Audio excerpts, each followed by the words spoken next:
Grimm's Complete Fairy Tales, The Brothers Grimm, The Gnome.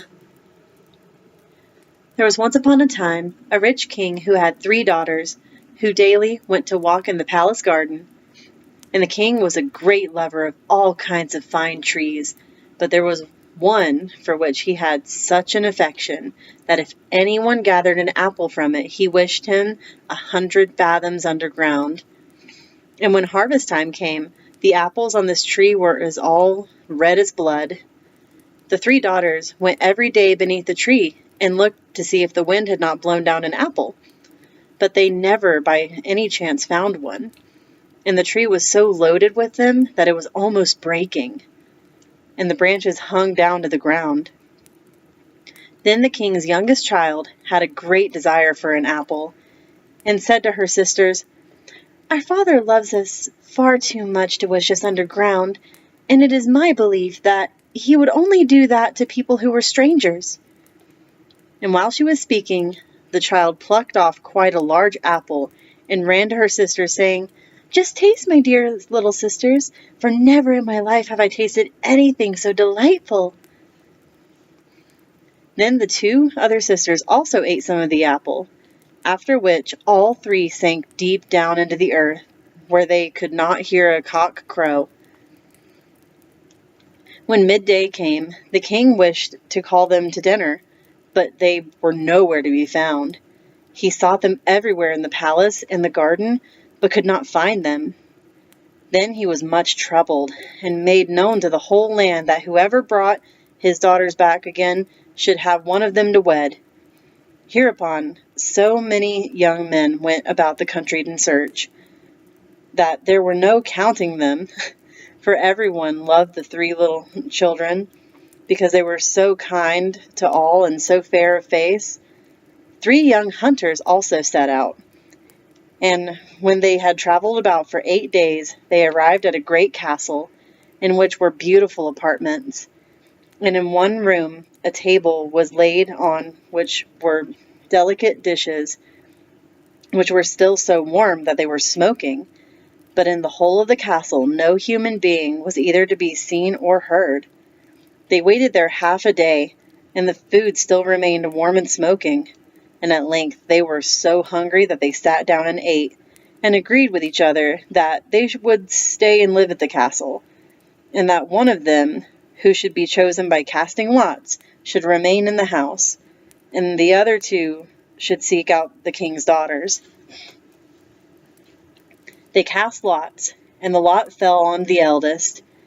So the next day the 2 younger went out to seek, and the eldest had to stay home. At midday came a small mannikin, and begged for a piece of bread. Then the hunter took the bread, for which he found there, and cut off a round loaf, and was about to give it to him. But when he was giving it to the mannikin, the latter let it fall, and asked the hunter to be so good as to give him that piece again. The hunter was about to do so, and stooped, on which the mannikin took a stick, seized him by the hair, and gave him a good beating. Next day the second stayed at home, and he fared no better. When the 2 others returned in the evening, the eldest said, "Well, how have you got on?" "Oh, very badly," said he. And then they lamented their misfortune together, but they said nothing about it to the youngest, for they did not like him at all, and always called him Stupid Hans, because he did not exactly belong to the forest. On the 3rd day the youngest stayed at home, and again the little mannikin came and begged for a piece of bread. When the youth gave it to him, he let it fall as before, and asked him to be so good as to give him that piece again. Then said Hans to the little mannikin, "What? Can you not pick up your bread for yourself? If you will not take as much trouble as that for your daily bread, you do not deserve to have it." Then the mannikin grew very angry, and said he was to do it, but the hunter would not, and took my dear mannikin, and gave him a thorough beating. And then the mannikin screamed terribly, and cried, "Stop, stop! And let me go! I will tell you where the king's daughters are." When Hans heard that, he left off beating, and the mannikin told him that he was a gnome, and that there were more than 1,000 like him, and that if he would go with him, he would show him where the king's daughters were. Then he showed him a deep well, but there was no water in it. And the little man said that he knew well that the champions Hans had with him did not intend to deal honorably with him. Therefore, if he wished to deliver the king's children, he must do it alone. The two other brothers would also be very glad to recover the king's daughters, but they did not want to have any trouble or danger. Hans was therefore to take a large basket. He must seat himself in it with his knife and bell, and be let down. Below were 3 rooms, and in each of them was a princess, with a many-headed dragon, whose heads she was to comb and trim, but he must cut them off. And having said all of this, the mannequin vanished. When it was evening, the 2 brothers came and asked how he had got on, and he said, "Pretty well so far," and that he had seen no one except at midday when a little mannequin had come and begged for a piece of bread, that he had given it to him, but the mannequin had let it fall and had asked him to pick it up again. But as he did not choose to do that, the little man had begun to lose his temper, and that he had done what he ought not, and had given the mannequin a beating, after which he told him where the king's daughters were. Then the 2 were so angry at this that they grew green and yellow. Next morning they went to the well together, and drew lots who should seat himself first in the basket. And again the lot fell to the eldest, and he was to seat himself in it and take the bell with him. Then he said, "If I ring, you must draw me up again immediately."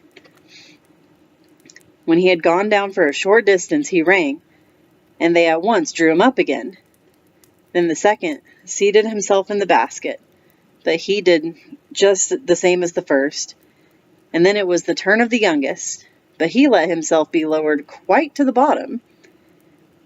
When he had got out of the basket, he took his knife, and went and stood outside the first door and listened, and heard the dragon snoring quite loudly. He opened the door slowly, and one of the princesses was sitting there, and had 9 dragons' heads lying upon her lap, and was combing them. Then he took his knife and hewed at them, and the 9 fell off. The princess sprang up, threw her arms around his neck, embraced and kissed him repeatedly, and took her stomacher, which was made of pure gold, and hung it around his neck. Then he went to the second princess, who had a dragon with 5 heads to comb, and he delivered her also.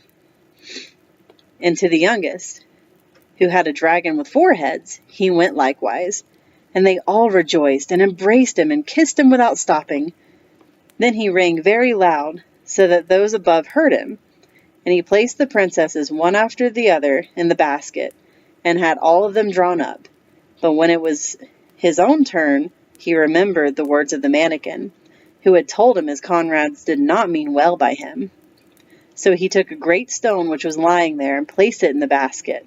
And when it was about halfway up, his false brothers above cut the rope, so that the basket with the stone fell to the ground, and they thought he was dead, and ran away with the 3 princesses, making them promise to tell their father that it was they who had delivered them. And then they went to the king, and each demanded a princess in marriage. In the meantime, the youngest hunter was wandering about the 3 chambers in great trouble, fully expecting to have to end his days there, when he saw hanging on the wall a flute. Then said he, "Why do you hang there? No one can be merry here." He looked at the dragon's heads likewise, and said, "You 2 cannot help me now." He walked backwards and forwards for such a long time that he made the surface of the ground quite smooth. But at last other thoughts came to his mind, and he took the flute from the wall and played a few notes on it. And suddenly a number of gnomes appeared, and with each note that he sounded, one more came. Then he played until the room was entirely filled. They all asked what he desired, so he said he wished to get above ground back to daylight, on which they seized him by every hair that grew on his head, and thus they flew with him onto the earth again. When he was above ground, he at once went to the king's palace, just as the wedding of one princess was about to be celebrated. Then he went to the room where the king and his daughters were.